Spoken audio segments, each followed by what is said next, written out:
Bem-vindo, bem-vinda a mais uma leitura do livro Caderno Proibido, de Alba de Céspedes.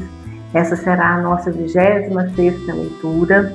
Ficamos um tempinho aí sem gravar, mas agora vamos retomar para a gente finalizar o livro, já está quase no final.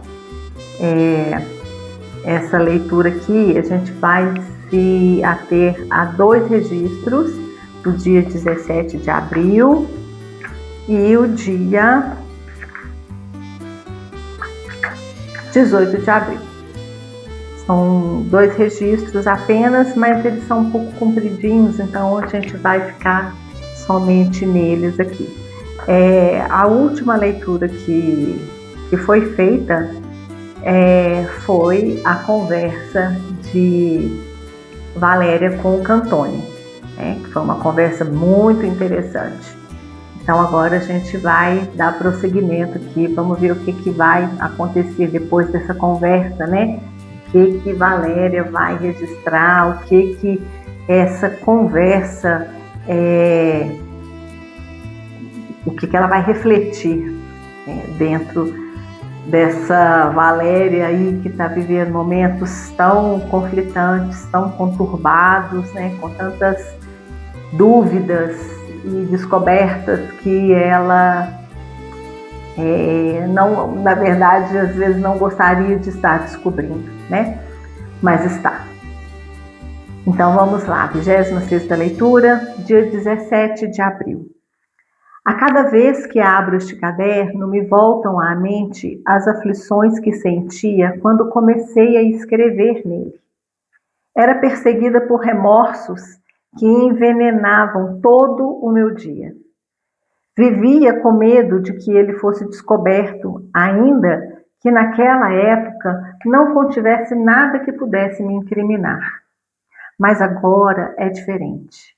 Registrei a crônica destes últimos tempos, o modo pelo qual, pouco a pouco, me deixei arrastar para ações condenáveis e das quais, porém, assim como deste caderno, acredito não poder mais abrir mão. Já adquiri o hábito de mentir. O gesto de esconder o caderno me é familiar. Tornei-me muito hábil em conseguir tempo para escrever. Acabei por me acostumar a coisas que, em princípio, julgava inaceitáveis. Jamais teria imaginado poder conversar tranquilamente com Cantone. Havia até pensado em tratar com ele por meio de um advogado. E ontem, no entanto, acompanhei-o até a porta e me surpreendi, estendendo-lhe a mão para me despedir, como faria um amigo. Depois, ao voltar à minha sala, ao rever a poltrona onde ele sentara, o cinzeiro com as guimbas dos cigarros que ele havia fumado, um indomável aturdimento me invadiu, e eu não sabia se devia atribuí-lo às intenções de Cantone e Mirella, ou, antes, a muitas outras coisas que ele havia dito e que diziam respeito à minha vida, tanto quanto à de minha filha. Corri à sala de Guido. Estava vazia. Como todos os dias, o contínuo havia fechado as venezianas para que o sol não desbotasse as belas poltronas verdes, e o aposento na penumbra mostrava-se triste, desolado. Não conseguia me conformar que Guido tivesse saído sem se despedir de mim. Talvez tivesse me procurado e sabido que eu estava com visita. Mas esse pensamento não conseguia aplacar minha melancolia. Imaginava-o sentado para almoçar entre as pessoas de sua família, pessoas que mal conheço, muito diferentes de mim. Do cabide pendia um impermeável dele. Acariciei-o, abracei-o, buscando algum conforto. Estava gelado e sequer emanava o bom odor de lavanda que Guido traz consigo quando chega ao escritório, e que há anos é para mim o próprio odor da manhã, o início do dia de trabalho. Aninhei a cabeça naquele frio impermeável, como se o fizesse no côncavo de um ombro. Não consigo mais ficar sozinha. Desde quando decidi que não é possível, me esforço para não notar os olhares afetuosos de Guido, suas atenções. Finjo esperar que sua atitude em relação a mim volte a ser aquela amigável de antes, que ele esqueça tudo o que me disse e me convenço de jamais tê-lo feito, compreender meus sentimentos para além do limite de uma momentânea comoção. Ontem, porém, o abandono em que me encontrava, depois da difícil conversa com Cantone, me amedrontava. Temia que, ouvindo meus apelos, Guido tivesse realmente me esquecido. Senti medo de voltar para casa, queria escapar às tarefas que me esperavam, me parecia não poder enfrentá-las com o equilíbrio necessário. Não tinha vontade de encontrar Michele, que exige por parte de todos o respeito a seu mau humor, nem Ricardo, que voltou a ficar descontente e culpa a nós e ao governo pela escassez de seu dinheiro, que ele, com relutância, se propõe a remediar. Não tinha vontade de ver Mirella, sobretudo. Não poderia deixar de lhe falar de Cantone e não conseguia compreender muito bem o que aquela visita significava. Gostaria de dizer a ela: faça o que quiser, deixe-me em paz, estou muito cansada. Sentei na poltrona de Guido e telefonei para casa a fim de avisar que não voltaria para o almoço, pois tinha muito trabalho. Mirella atendeu e sua voz traía uma contrariedade. Talvez quisesse que eu falasse da conversa com Cantone, mas eu não disse nada além de até mais tarde. A liberdade conquistada me deu um súbito contentamento. Perguntei-me de que modo eu poderia aproveitá-la. Imaginei sair, ir a uma tratoria, almoçar com gosto, finalmente livre da obrigação de cozinhar e lavar os pratos. Mas a ideia de ir sozinha me intimidava. Na realidade, eu tinha um só desejo, obsessivo, e não ousava formulá-lo. Fui até a recepção, disse ao contínuo que ficaria no escritório para agilizar umas providências urgentes.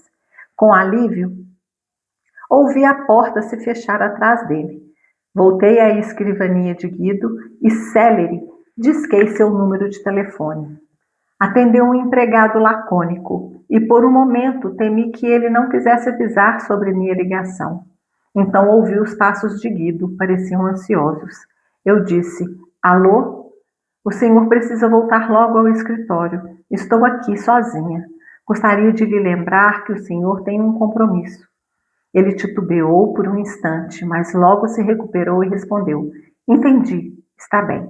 Termino de almoçar e vou imediatamente. Continuei sentado em sua poltrona esperando. Certas palavras de Cantone me perseguiam. Revia seu rosto enquanto ria. Dizia que não é rico, que só tem a seu trabalho. Ou quando, hesitante, dissera que não posso compreender Mirella. Irritava-me o tom seguro com o qual pronunciava o nome Mirella. Como se o tivesse inventado, como se lhe pertencesse. Então, abandonava tais pensamentos e fechava os olhos descansando. Quando ouvi o ruído da fechadura, me levantei num átimo, ansiosa. Procurei um motivo plausível para justificar a urgência do meu telefonema. Não queria confessar que simplesmente precisava vê-lo, estar em sua companhia. Ele entrou depressa, decidido. De início, quase não me viu, porque seus olhos estavam ofuscados pela luz externa. A sala estava na penumbra e eu tinha me refugiado no vão da janela. O que foi, Valéria? Perguntou, vindo em minha direção. Enquanto isso, guardava as chaves no bolso e esse gesto familiar me comoveu. Não é possível, murmurei, enquanto ele me beijava as mãos. Tenho que deixar o escritório, me afastar, aqui é difícil demais. Já não sei onde me refugiar. Preciso de uma licença, 15, 20 dias de licença. Vou tirar minhas férias de verão agora. Decidi ir para a casa de uma irmã de minha mãe em Verona, para me desligar daqui, me acalmar. Até então, eu não havia pensado seriamente nisso. No entanto, de repente, aquela partida me parecia a única via de libertação, a salvação. Mas meu anúncio pareceu alegrar Guido. Quando? Ele perguntou, depois de uma pausa. Respondi, não sei. Queria ir logo, mas temo não poder deixar a casa de repente, os meninos. Dentro de uns 15 dias. Ele se afastou para folhear seu calendário na escrivaninha. Quando voltou para junto de mim, segurou de novo minhas mãos e, me fitando amorosamente nos olhos, disse: Daqui a 2 semanas eu devo estar em Trieste. Só preciso ficar um dia em Trieste. Na volta, posso parar em Veneza. 3 dias, até 5. Verona fica muito perto. E acrescentou baixinho: 5 dias em Veneza. Desde o momento em que ele pronunciou essas palavras, não tive mais paz. A culpa é minha. Não deveria ter chegado a esse ponto, não deveria ter lhe telefonado, fazê-lo ir ao meu encontro no escritório onde eu estava sozinha. Desabei na poltrona ao lado. Pensava que ele havia dito Veneza porque é muito próxima de Verona, mas poderia ter dito Pádua ou Vicenza. Me parecia que ele havia lido meus pensamentos, que conhecia aquele desejo que me consumia e senti já não ter como fugir. Eu dizia não, não, com o rosto tenso, aterrorizada por suas palavras. Ele me pedia que eu não respondesse logo, suplicava que não fizesse isso, dizia que tenho tempo para pensar. Ele fará o que eu quiser, sem insistir.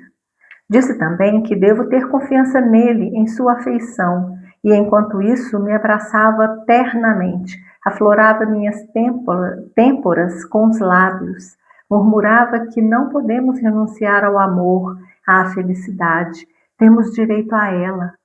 Pleno direito, repetia.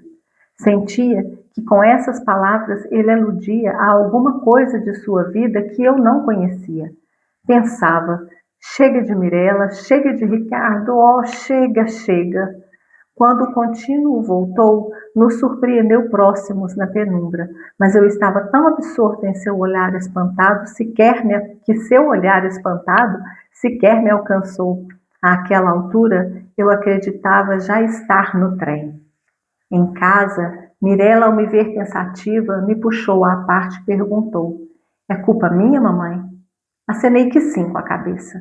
Ela acrescentou nervosa: foi Sandro quem insistiu em lhe falar. Eu sabia o que isso significaria para você. Discutimos um pouco, mas no fundo aquilo não me importava em nada.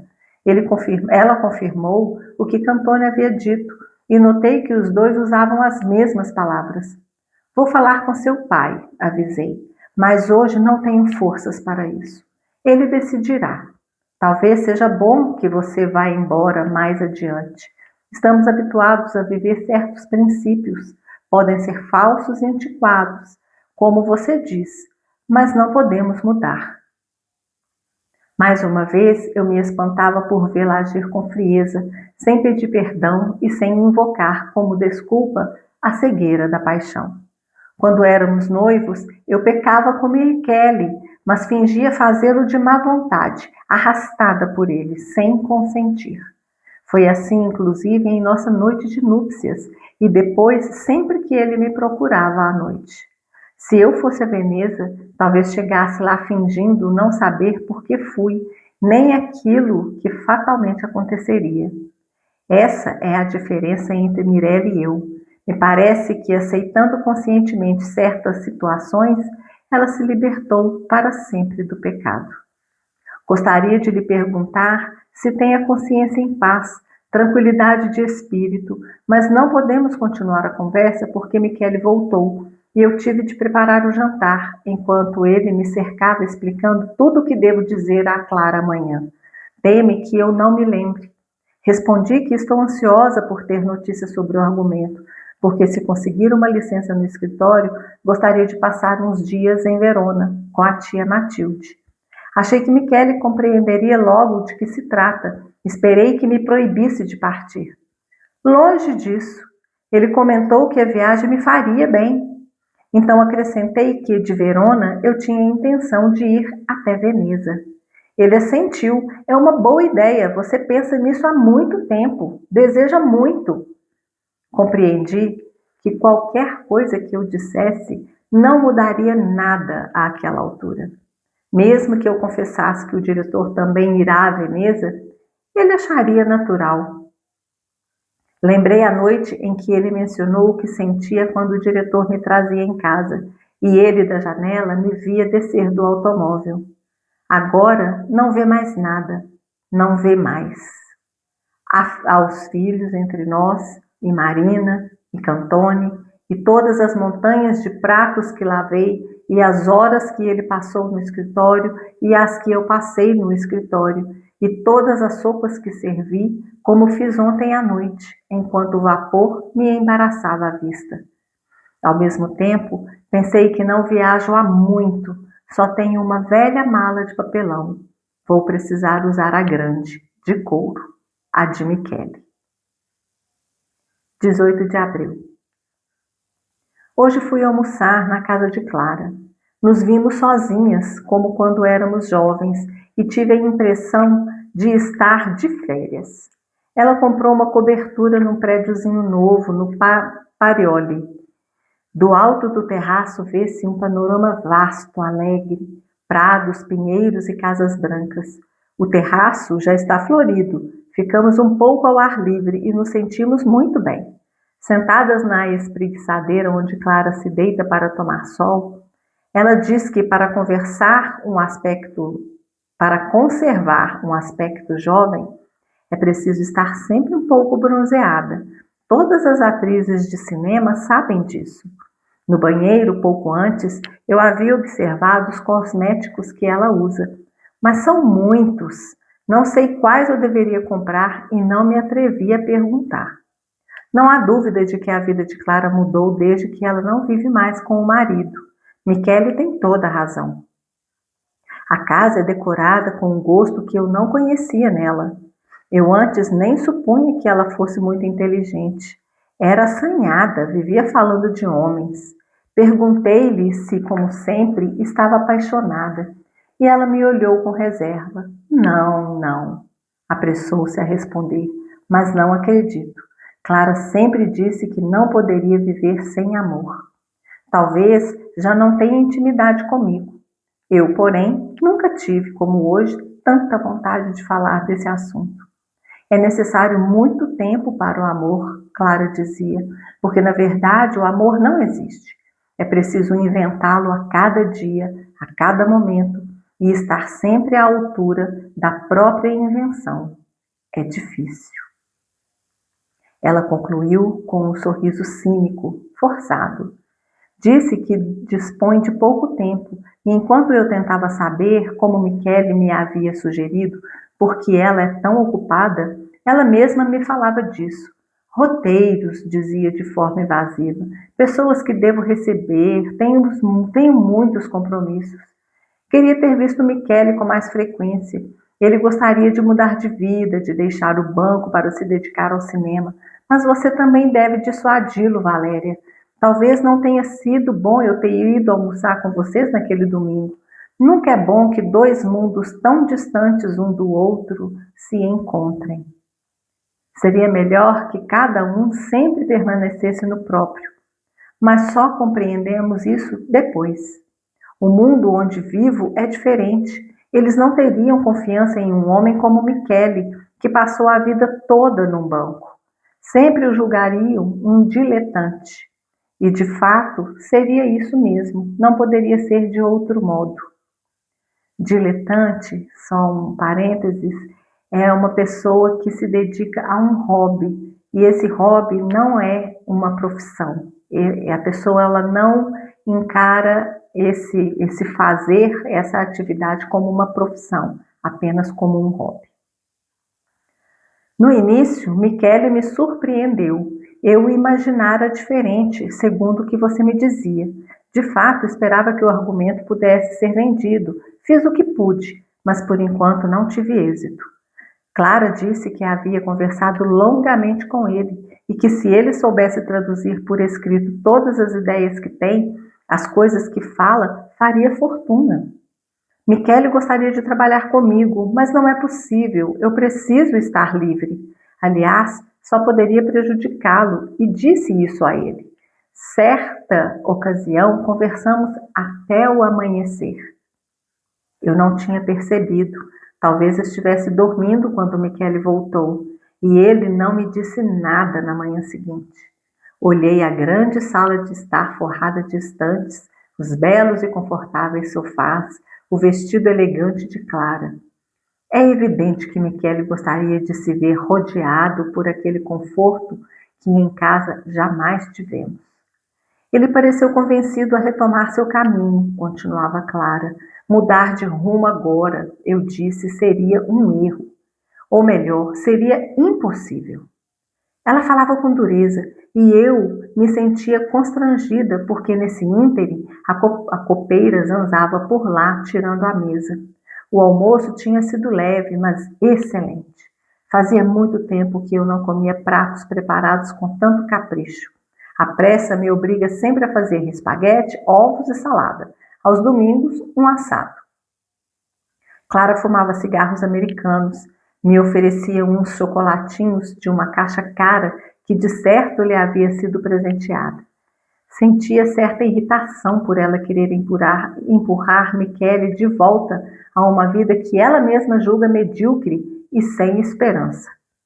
Sugeri aquilo que ele próprio me dissera para lhe perguntar como se fosse ideia minha. Você não poderia fazê-lo trabalhar com você ao menos uma vez em um roteiro? Não é possível, ela retrucou. Justamente para o bem dele, compreende? É preciso que ele não pense mais nisso, que siga como tem ido até agora.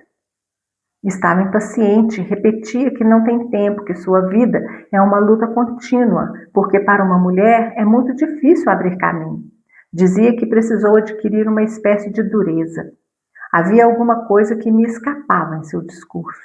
De novo me veio a suspeita de que Michele esteja apaixonado por Clara. Mas por ele ter pedido a mim, sua esposa, que falasse com ela, e a humilhação à qual se submeteu, insistindo que eu o ajudasse, logo a dissiparam. Uma mulher que trabalha, continuava Clara, sobretudo uma mulher da nossa idade, sempre carrega a luta entre a mulher tradicional que foi ensinada a ser e aquela independente que ela escolheu se tornar. Existe nela um conflito contínuo. Resolvê-lo, superá-lo, é árduo, sobretudo em relação aos homens.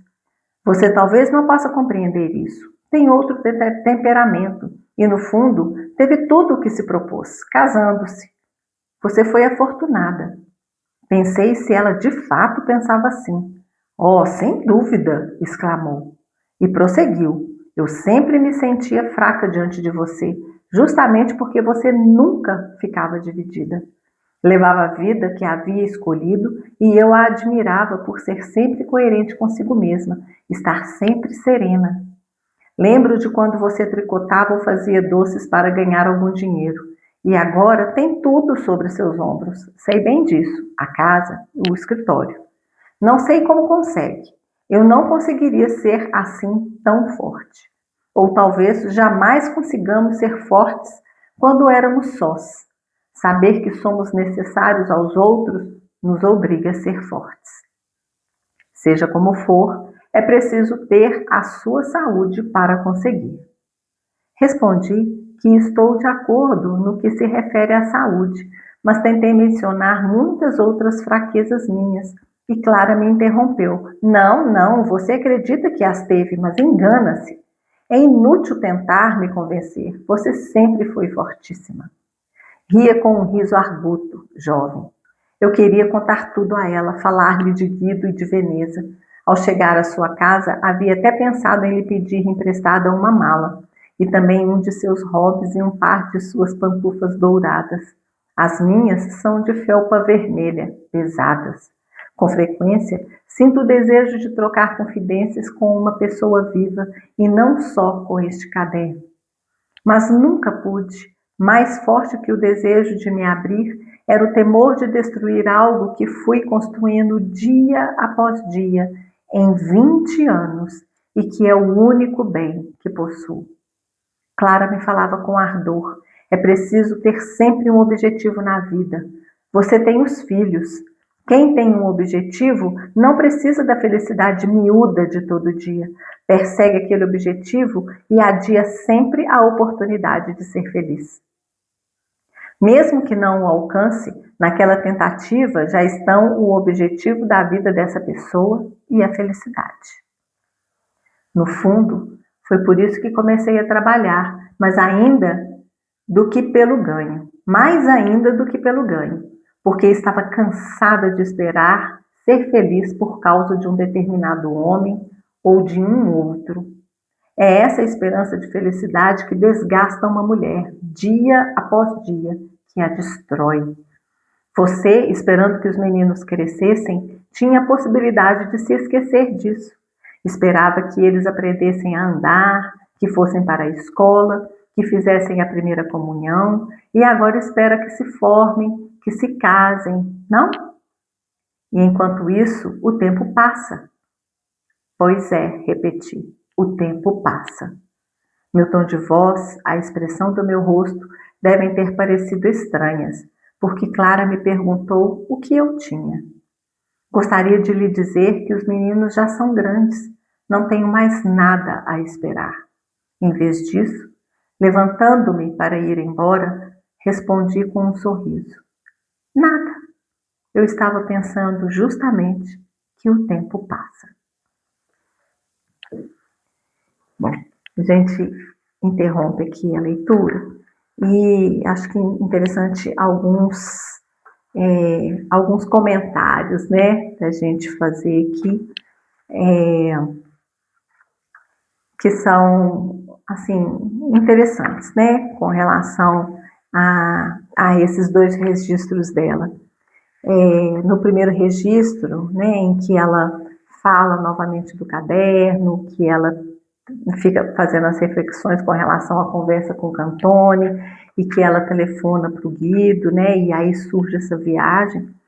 É interessante que ela fala que agora escrever no caderno já não lhe causa mais aquele desespero, né? Vocês lembram como que ela ficava aflita, né? Ela não conseguia um tempo, um espaço, um local para poder escrever e esconder o caderno, né? E isso aí envenenava todos os dias, era um desespero, né? Era uma aflição. E agora ela fala, né, que agora tá meio que natural, né? Que tá mais natural, assim, ela escrever. Que antes ela achava essas ações condenáveis. E agora ela já não está achando mais tão condenável assim. E que ela acredita que não pode mais abrir mão desse caderno. Que ela já adquiriu o hábito de mentir, né? Que o gesto de esconder o caderno já é familiar, então ela já acostumou com essas coisas que julgava inaceitáveis. Então, assim, ela foi mudando, né? Porque antes ela exigia demais dela. Ela, com relação todos aqueles conceitos, né, que ela estava presa, ela não conseguia admitir, né, de manter um caderno escondido. E hoje ela já acha que ok, né, que não tem problema nenhum ela ter algo que é dela, somente dela, né, que são os registros dela, os registros dos sentimentos, dos pensamentos dela. Ela falou que adquiriu o hábito de mentir. Sim, na verdade, essa mentira para ela é porque, como ela não verbaliza a questão do caderno, ela acha que ela está mentindo, né? Mas, na verdade, meio que ela está omitindo, ela está... Não é uma mentira, assim, escabrosa que vai, assim, né, causar grande impacto. Ela simplesmente está preservando a possibilidade de manter esse caderno, porque agora, nessa altura dos registros, realmente ela não pode mais falar e mostrar e divulgar esse caderno, como ela sempre quis, né? Vou contar para o Michele, já vou falar tudo que eu escrevi e tudo mais, só que agora já tem coisas que ela já não dá mais para dividir, né? E é isso mesmo, tem coisas que a gente não precisa dividir, né? A gente com aquelas pessoas que estão próximas, porque são sentimentos e pensamentos muito íntimos. E a gente precisa preservar isso, a gente precisa proteger isso, a gente está protegendo a nós mesmos. Então, ok, né? Ok, ela já está mudando um pouquinho isso que ela achava que era uma coisa super errada, né? Agora ela já está achando que não está tão errado assim, que ela tem o direito de escrever e manter esse caderno e usar, né, de subterfúgios para não divulgá-lo, né? Porque ela agora ela precisa desse caderno até quase que como uma sobrevivência.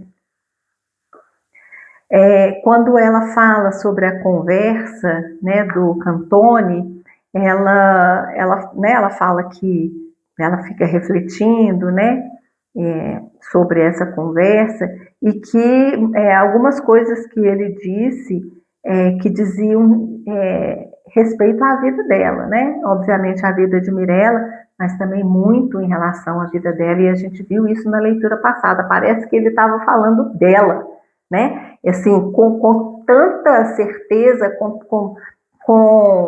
assim, acertando muito aquilo que passa dentro dela, né? Então, mas ele sabe disso por quê? Porque a Mirella fez o retrato da mãe dela, exatamente como ela vê a mãe dela. Então, assim, a Mirella vê a mãe dela como ela verdadeiramente é e compartilha isso com o Cantone, né? E aí, obviamente, ele tirou as conclusões todas e no diálogo isso apareceu. Então, assim, isso trouxe uma angústia, né, para ela, e aí ela ficou ali, ela estava sozinha naquele escritório, então ela vai para a sala do Guido, buscando esse suporte, né, porque nele ela vê esse suporte. Quando ela vê que ele não está lá, pronto, aí ela já começa a imaginar, né, puxa, como que ele vai embora sem se despedir, agora ele não, será que ele não quer mais saber de mim? Aí começa, né, porque ela é essa pessoa, né, que fica ali imaginando, fantasiando mil e uma situações, e o fato dela ter telefonado para o Guido, né, assim, é o auge do desespero, né, porque ela liga, ele está em casa almoçando, ela liga para ele, para a casa dele, né, para o ambiente que ela não pertence e que tem que ter o limite, né, porque o ambiente deles ali é o escritório. Passou dali, né, talvez ali as cafeterias e tudo mais, mas adentrar ao recinto familiar de um do outro, aí já é uma invasão que no caso deles aqui não cabe, né? E parece que é a segunda vez, se eu estou me lembrando bem, é a segunda vez que ela faz isso, que ela liga para a casa dele, já nessa fase, porque ela fala que ela ligava de vez em quando, mas não tinha esse sentimento por trás. E agora, né, essa segunda ligação para a casa dele, simplesmente porque ela quer vê-lo, né, já é algo assim, que ela está ultrapassando talvez um limite aí que deveria existir, né, mas assim, ela não está dando conta. Então, ela está chegando num ponto que ela já está começando a ter atitudes que ela mesma condenaria, com certeza, né, mas ela não está conseguindo mais ficar sozinha, né. Então ela fala aqui, né, que a ideia de ir, por exemplo, né, que aí ela ligou para casa e falou que não ia almoçar, tipo, literalmente chutando balde, né? Tipo assim, olha, faz ela quis dizer para Mirella lá, né, no telefone, faça o que quiser, deixe-me em paz, estou muito cansada. Tipo assim, ai gente, me larga, me deixa, né? Tipo assim, estou chutando balde para vocês todos aí, estou cansada disso, né? E aí foi quando ela ligou, né, para ele. E aí ela teve uma sensação de liberdade, né, porque ali naquela hora do almoço ela podia fazer o que ela quisesse, porque o que ela, na situação antiga, o que ela ia fazer? Ela poderia ir para casa, né, mas aí ela ia fazer comida, ia ter que lavar pratos e tudo mais. Então, assim, ela se sentir livre dessa obrigação de cozinhar e lavar os pratos, nossa, isso trouxe uma sensação de liberdade, de prazer muito grande para ela. Então ela pensou, né, em uma trattoria, né, que são esses restaurantes italianos bem típicos, né, mas ela estava sozinha e isso a intimidou e ela não conseguiu ir e acabou ficando no escritório, né. E aí ela ouviu o contínuo sair, então ela ficou totalmente só, né? E aí foi quando ela ligou para o Guido e falando que ele precisava voltar para o escritório com urgência. Olha, né? Aí, então, assim, essa urgência era uma urgência que era dela, né? E quando ele chega, ela fala, né? Tipo, não é possível, Guido, eu preciso sair daqui, eu preciso dar um tempo, eu preciso me afastar desse ambiente, eu preciso me afastar da minha família, de você, porque eu tenho que colocar minha cabeça em ordem. Eu não estou conseguindo mais, né? Não estou conseguindo lidar com esse tipo de situação mais. Então, quando ela fala que pretende ir, né, a Verona para visitar e ficar com essa tia dela. E aí o Guido, né, tem a reação que ela totalmente contrária ao que ela achou que teria, né? E ele fica feliz porque tem uma viagem prevista e aí eles poderiam se encontrar e ficar alguns dias juntos. E aí ela entra em pânico, né? Porque quando ele fala 5 dias em Veneza, gente, esse era o sonho dela. Há quanto tempo ela sonha em ir para Veneza, né? Fala com o Michele que eles podiam tirar uns dias, ir para Veneza, porque Veneza foi onde ela teve a lua de mel, né? É uma cidade que traz lembranças, né, de um tempo e de sentimentos que são muito importantes e que a nutrem. Então ela tem esse sonho de voltar a Veneza, né? E aí ele vai e o Guido fala exatamente em Veneza, né? Então, isso para ela, pronto, agora e agora, né? Então ela fala que desde esse momento, pronto, acabou o sossego, né? Porque assim, como que ela vai para Veneza com o Guido, né? E aí entra, né, esse afastamento que a gente vem falando aí do Michele, né? Que o Michele, né? Ela sempre fala e ele nunca leva. Então, para ele, aquele momento ali já acabou, ele não tem as mesmas memórias afetivas que Veneza traz para Valéria, né? Então, ela fica desesperada, não pode e tal. E o Guido fala, não, a gente tem esse direito, a gente tem direito ao amor, né? A gente não pode renunciar ao amor, à felicidade, a gente tem direito a ela, né? E aí ela pensava, né? Ai, gente, chega de Mirella, chega de Ricardo, né? Chega de todo mundo, por isso que eu quero viver isso. É o conflito interno que ela está vivendo, né? Porque, imagina, ficar 5 dias em Veneza com o Guido, meu pai do céu, é um sonho, é um isso para ela, é viver tudo isso que ela quer viver, né? Mas, assim, ela né, não consegue. Isso, aí agora isso vira um caos na vida dela, né? Um motivo a mais para ela ficar em pânico, desesperada. Tanto que quando ela chega em casa, a Mirella já percebe que ela tá diferente, né? Mas aí ela confirma, né? Porque a Mirella acha que é por causa dela, ela confirma, óbvio, não vai falar nada sobre isso. E aí ela já vai, né, falou do Cantone lá e tal, mas na verdade ela já não está se importando mais, né? A conversa com o Cantone foi uma conversa importante porque esmaeceu, né, toda aquela fantasia que ela tinha em relação a ele, tudo aquilo que ela alimentava contra ele, porque de uma certa forma ela estava projetando e estava alimentando algo que era um desejo dela própria, né? E não é reprimindo, né, mas rejeitando algo que ela também já fez.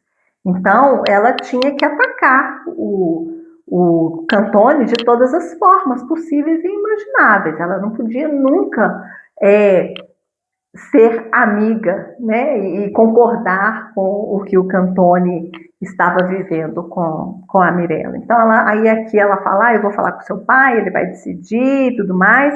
E é interessante porque, vou até grifar aqui, que ela fala, né, que talvez fosse até bom a própria Mirella sair de casa mesmo, né, lá no tempo dela, porque os pais, eles realmente foram criados e viviam de acordo com certos princípios, né, que eram falsos e antiquados, né, de acordo com a Mirella, mas que eles não podiam mudar. Olha como ela ainda está presa, né? Porque ela pode mudar, ela só não está tendo coragem de mudar. Por quê? Porque se ela mudar esses princípios, ela vai desconstruir tudo que ela construiu, né? Toda a imagem que ela construiu, ela possivelmente vai afastar os membros da família dela, né? As pessoas vão pensar algo dela totalmente diferente daquilo que ela, da imagem que ela construiu, então isso pode causar um afastamento das pessoas, né? Julgamento, críticas e tudo mais. Então, ela ainda se mantém. Só que esse fato de não mudar, ela vai permanecer nessa vidinha dela, né? Permanecer nessa vida que para ela já não está fazendo mais sentido e que está fazendo com que ela fique infeliz. E olha que interessante quando ela fala, né, que quando ela e o Michele eram noivos, eu pecava com Michele, mas fingia fazê-lo de má vontade, arrastada por ele sem consentir. Olha que termo forte, né? Que é exatamente isso, né? Ela considerava até o sexo, né, a intimidade com o Michele, como um pecado, mesmo porque eles estavam noivos, eles não eram casados, então não podia, era pecado. Mas ela ia, né? Ela ia, mas ela admite que ela fingia que era de má vontade, mas na verdade ela queria ir, né? Mas ela fingia que era de má vontade, tipo, sem consentir, que ele que estava forçando, né? Porque se isso viesse à tona, não, eu fui vítima, ele que me forçou, né? Eu não tive como me opor porque ele me forçava a isso. Gente, né? Essa é a Valéria. Então, assim, mas só que mesmo depois do casamento, né? Que inclusive na noite de núpcias, né? Ela falou que agia também dessa forma. Então, ou seja, já desde o início, ela e o Michele já não tinham essa conexão, né? Ela fala que casou apaixonada, mas será que casou apaixonada? Né? Porque desde o início, né, a intimidade, o sexo aqui já não era bom, né? Pelo menos para ela, né? Porque ela está falando dela. A gente não está sabendo nada do Michele aqui nesse rolê aqui, né? Mas para ela, além dela ter essa imagem de pecado, mas, gente, o sexo é algo muito físico.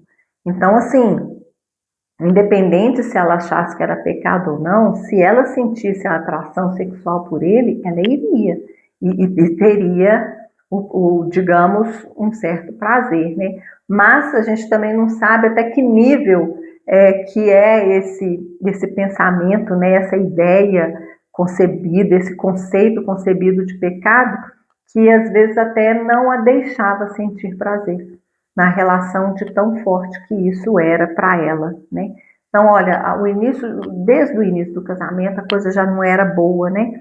E a gente, né, eu percebo aqui, uma percepção minha, que é muito em função desses conceitos mesmo, né, que ela tinha, muito rígidos, antiquados, ultrapassados, né, e que ela norteou e ela montou, né, construiu a vida dela sobre esses princípios. E aí ela compara com a Mirella, porque a diferença entre a Mirella e ela é que parecia que, aceitando conscientemente certas situações, a Mirella se libertou para sempre do pecado. Porque a Mirella não tinha esses pensamentos, né? A Mirella não tinha esses preconceitos, né? E esses conceitos antiquados, aí como ela fala, né? A Mirella já tem um pensamento diferente. Então ela se sentia livre, né? Ela não era escrava desses pensamentos. Em seguida, né, ela fala do Michele, né, que ela ia almoçar com a Clara e que o Michele, de novo, fica pedindo, né, para ela interceder, né, por ele. Gente, isso aí é muito infantil da parte do Michele, né? Assim, muita falta de personalidade, de coragem, né? De ficar pedindo a esposa para poder intermediar algo que era dele, né? Então, assim, ele fica usando, né, a Valéria para acessar a Clara.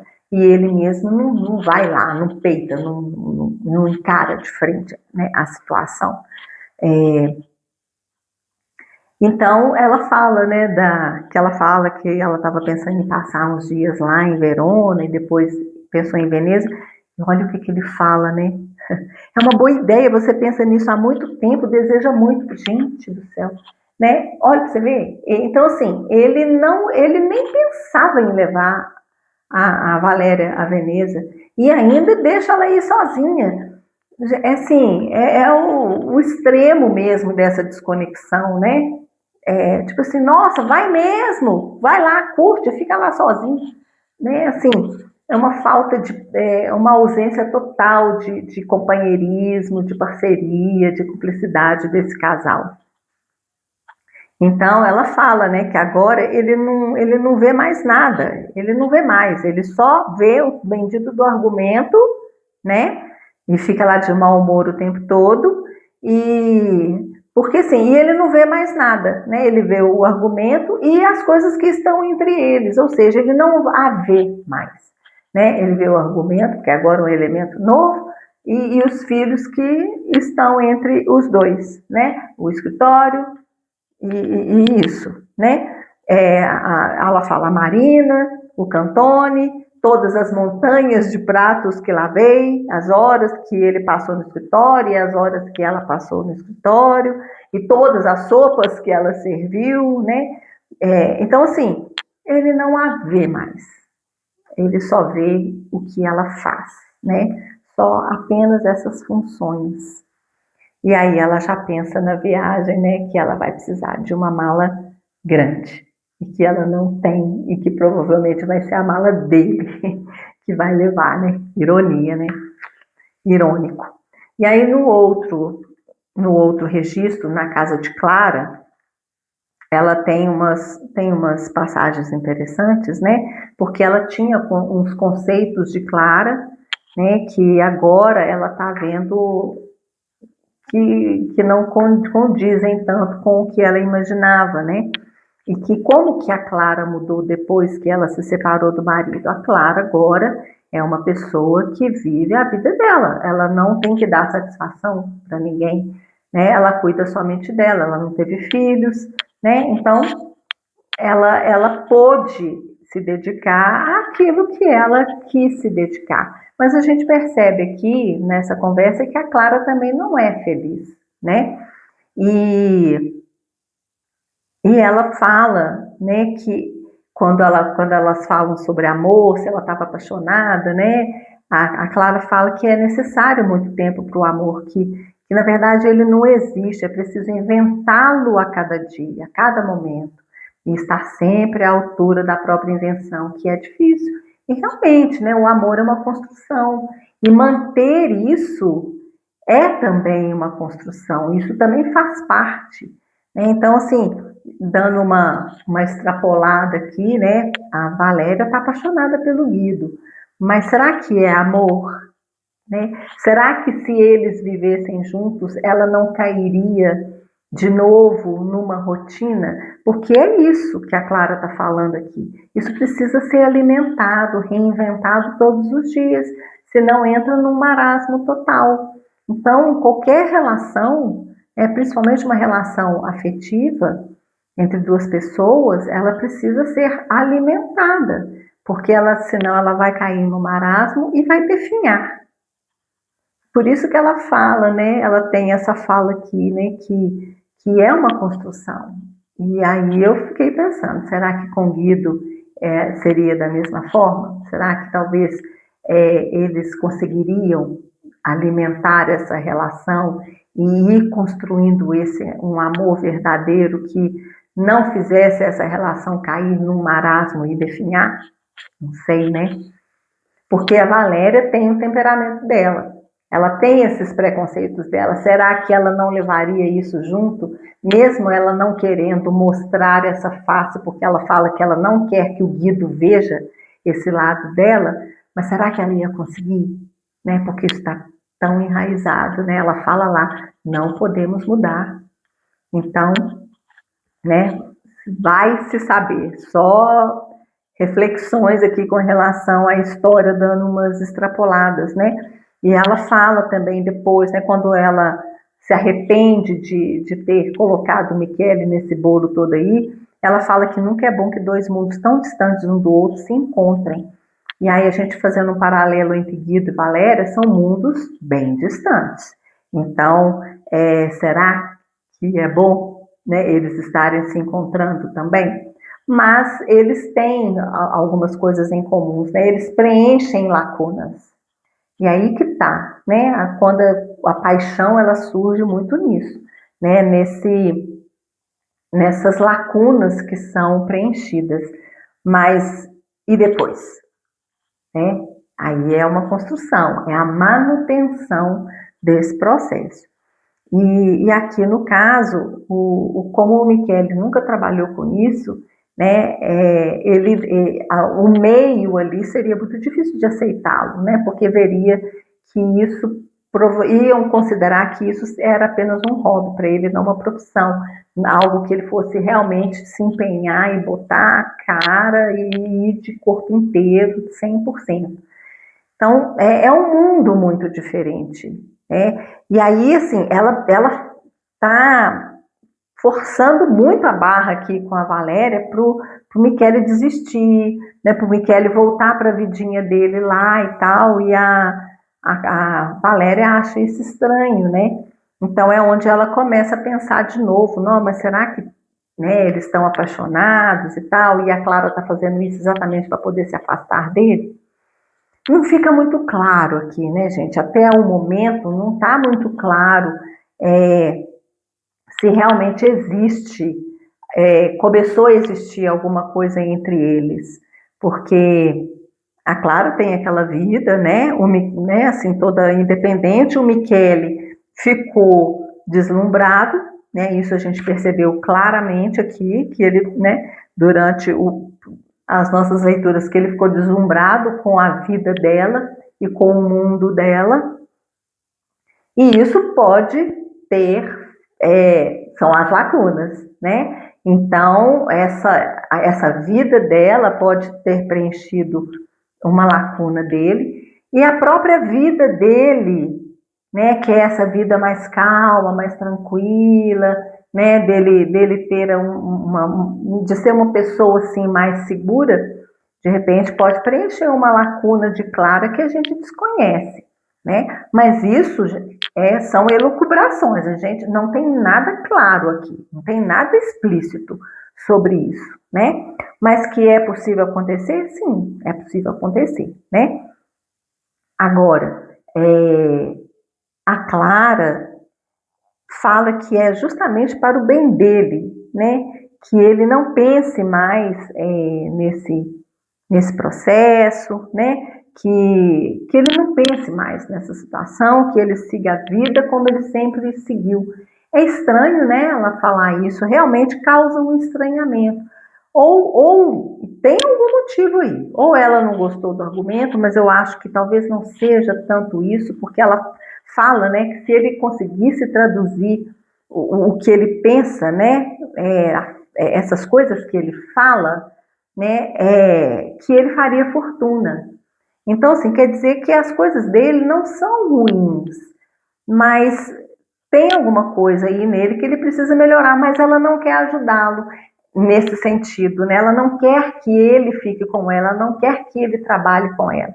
Então, ela está falando aqui que ela não tem tempo, ela não dá, ela gosta de ficar sozinha, ela não quer ninguém do lado dela, ela já está acostumada a trabalhar sozinha e tudo mais. Então, dá, sim, a gente pode até entender que pode ter aí algo surgindo e que ela não quer, né? Assim, porque ela não quer se prender a ninguém e também por causa, obviamente, da Valéria. Então, ela não quer alimentar nada. Mas isso, repito, né? São extrapolações que a gente está fazendo do texto aqui, que pode ser como pode não ser, né? Mas existe essa possibilidade, sim, né? Mas, ok, vamos ficar aqui como se não tivesse. Ou pelo menos manter a dúvida, né? A gente não sabe se lá para frente vai acontecer alguma coisa que pode mudar essa situação. E aí ela já fala, né, da dificuldade, né, dessa questão da mulher sozinha e que trabalha, né? Então que ela foi procurar o trabalho exatamente porque ela não tinha ninguém, ela era sozinha e ela não queria se prender mais a ninguém. Então, ela, somente naquela época, né, uma mulher sozinha trabalhando, né, cavando lá né, o seu espaço no mundo que é muito dos homens, isso realmente é um trabalho árduo. Então a Clara ela tem uma força e uma vontade muito grande. Então a impressão que dá é que ela não quer se prender a ninguém porque pode tirar essa força dela, né? Esse alguém que vai estar com ela pode tirar essa liberdade que ela tem, né? E essa força e de crescer e tudo mais, porque aí vai ter uma pessoa ali que ela vai ter que dividir as coisas com ele, né? E essa pessoa às vezes pode até puxar um freio de mão aí dela, né? E não deixar ela prosseguir, né? Na sua carreira e tudo mais. Só que ela fala que na verdade quem era feliz era a Valéria, porque ela tinha, né, uma vida estável, achava que ela era forte, né? Olha a imagem que a Valéria construiu, né? Uma imagem assim muito definida, né? Daquela mulher forte, daquela mulher que é dona de casa, mãe, esposa, né? Então a Clara, ela fala que quem era forte era a Valéria, de dar conta daquilo tudo. Ela falou que se fosse com ela talvez ela não saberia se ia dar conta de ter uma vida como a Valéria tem, porque ela carrega, igual ela falou aqui, né, que caiu tudo sobre os ombros dela. E aí ela coloca que a Valéria é muito forte por conseguir viver dessa forma. Só que mal sabe ela, né, que não é nada disso, né, e que na verdade a Valéria já está sucumbindo a isso, porque não dá para sustentar. Quando não é real, não dá para sustentar. Só que a Clara não sabe que não é real, né? Então, a Valéria está sucumbindo. Só que assim, a Valéria não, ela fica com vontade de compartilhar, né, de se abrir, né, com ela, mas realmente, assim, ela não confia, ela não consegue falar disso, porque é o que ela fala, né?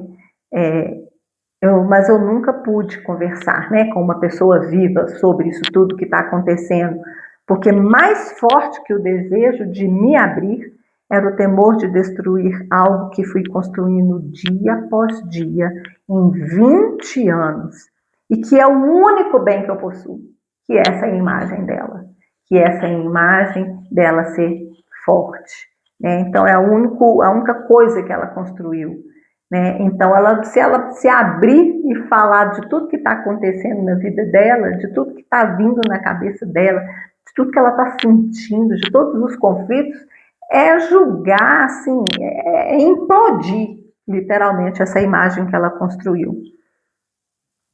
E a Clara fala, né, que dos filhos, né, que, tipo assim, que ela teve filhos, né, que é um objetivo, né, que quem tem um objetivo não precisa da felicidade miúda de todos os dias, né, que essa pessoa, né, ela vai perseguir aquele objetivo e adia sempre a oportunidade de ser feliz, né. Então, ela, tipo assim, mesmo que a pessoa não alcance esse objetivo, né, naquela tentativa, não, eu acho que assim, que ela está falando, mesmo que não o alcance, que é o objetivo, né, naquela tentativa já estão o objetivo da vida dessa pessoa e felicidade. Então, ou seja, ir simplesmente de estar em busca né, de um objetivo, já está o objetivo e a felicidade dessa pessoa. E ela exemplifica com os filhos, né, que nesse processo todo, né, que agora os filhos já estão aí, que ela espera que eles se formem e tal. E aí, na hora que ela falou isso, eu pensei, pois é, mas e depois? Porque agora os filhos são adultos e vão viver a vida deles, né? Na hora que eu estava lendo, eu pensei nisso, e foi exatamente o pensamento que a Valéria teve, né? Que ela não tem mais nada para esperar, porque os filhos já são adultos, né? Aqui, gostaria de lhe dizer que os meninos já são grandes, que eu não tenho mais nada a esperar. Então, assim, é isso, né? Quando a gente coloca a nossa felicidade nessas coisas que são cíclicas, né? E que são passageiras e que vão mudando, a gente não vai encontrar a felicidade, né? E se a gente colocou o nosso objetivo de vida nisso, quando o objetivo for alcançado, e aí, o que vem depois, né? Quando eu coloco os meus valores em cima desses objetivos que vão mudando, né? Como no caso aqui da Valéria, se ela colocou o objetivo de vida dela, criar os filhos, né? E que eles se formassem, tivessem suas famílias, beleza, ela alcançou o objetivo. E aí agora? Né? O que ela vai fazer da vida dela? Qual é o próximo objetivo? Será que ela vai ter um objetivo?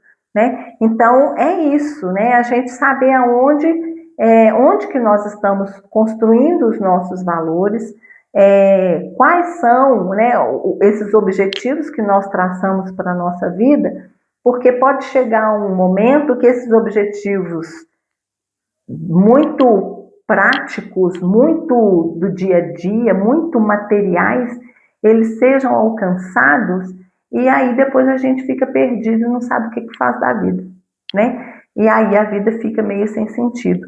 E é um pouco disso que eu acho que a Valéria está vivendo, né? Porque ela falou que ela já não é mais necessária aos filhos dela, ela não tem mais o que esperar. Porque os filhos agora, cada um vai seguir o seu próprio caminho. E aí? O Michele e ela estão, assim, né? Completamente distantes um do outro. Então, nem no casamento ela tem que esperar mais. Então, pensa a angústia que essa mulher está vivendo, né? E aí existe um homem, o Guido, né? Que aparece na vida dela e que está trazendo aí, talvez, uma esperança de uma felicidade. É uma esperança, porque ela também não sabe se ela vai ser feliz, não tem como saber, né, essas coisas. Mas ela vivendo todo esse conflito, né, o que está trazendo um pouco mais de sentido é essa relação com ele, porque ele pelo menos a vê, ele a escuta, né, e agora, né, vai tá querendo realizar o sonho dela, né? Igual ela falou, parece que ele leu a mente dela. Mas é isso, né? É essa conexão que tá aí acontecendo entre os dois. Mas mesmo se eles ficassem juntos, não é nenhuma